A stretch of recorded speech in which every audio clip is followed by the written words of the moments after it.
Ako sa TV, okay, sa movie. So parang sobrang ilang talaga ako nung una sa kanya. Crush mo ba si Encho, di ba? Ano po? Crush mo ba si Encho? Crush?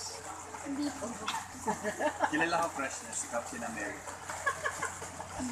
But if you are to describe Encho in one adjective, Pero perfect si Enchong as a crush.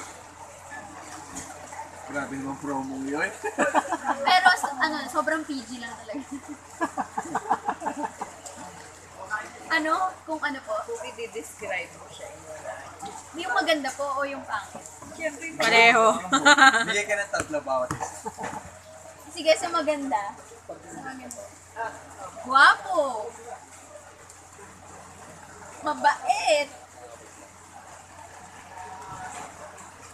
Malaki ang chest. Maganda pa na yun. Nahirapan pa dun sa tatlo.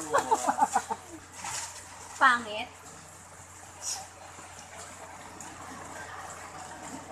Dali naghahantay sila. Wow! Actually, wala akong pangit na nakikita kay Kuya. Sagulang PG. Oo, patay gutom. Talaga. Parang lahat ng pagkain na nakikita niya, gusto niya kainin. Kahit hindi nga pagkain. Gaganti daw si Encho ng same answers. 3. Hindi, wala akong masasabi hindi maganda sa kanya. Well, si Kirei kasi, number 1, she's very light. Ang gaan niya kasama. Number 2, fun to be with. And 3, parang among all the leading ladies na nakatrabaho ko, siya yung parang, ito ako eh. Diba? Take me as I am. Naalala ko, sabi niya sa akin. Sabi niya, paano daw ako seseryosohin or magkakaroon ako ng asawa?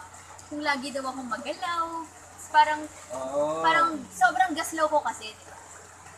Tapos hindi ko na-explain sa kanya. Gusto ko i-explain sa kanya nung time na yun, sobrang antok na ako. Ako din. Parang, gusto ko sabihin sa kanya na, kaya nga ako ganito, ito ako, kasi sobrang komportable ako sa'yo. Kasi magpapapabebe ako kung hindi naman ako, totoo kasi.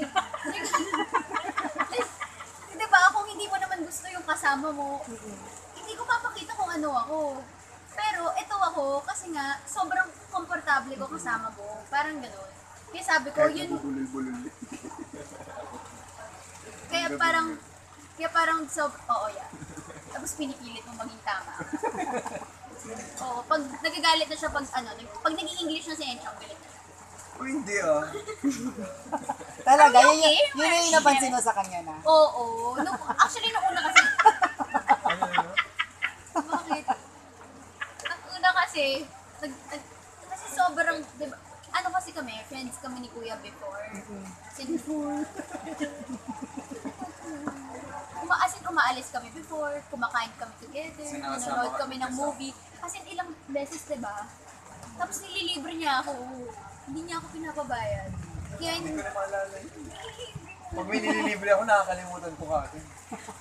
never niya ako pinabayad. Kaya hindi ako naniwala sa mga kuripos natin.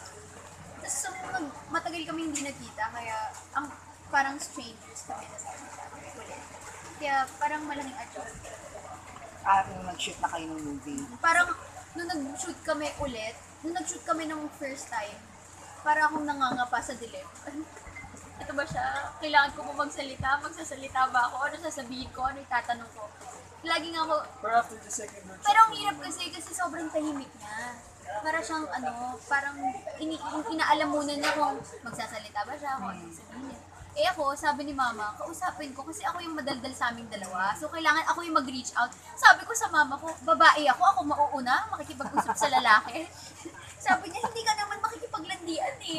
Oo Sabi nga. niya, makikipag-usap ka lang naman. Kasi yun.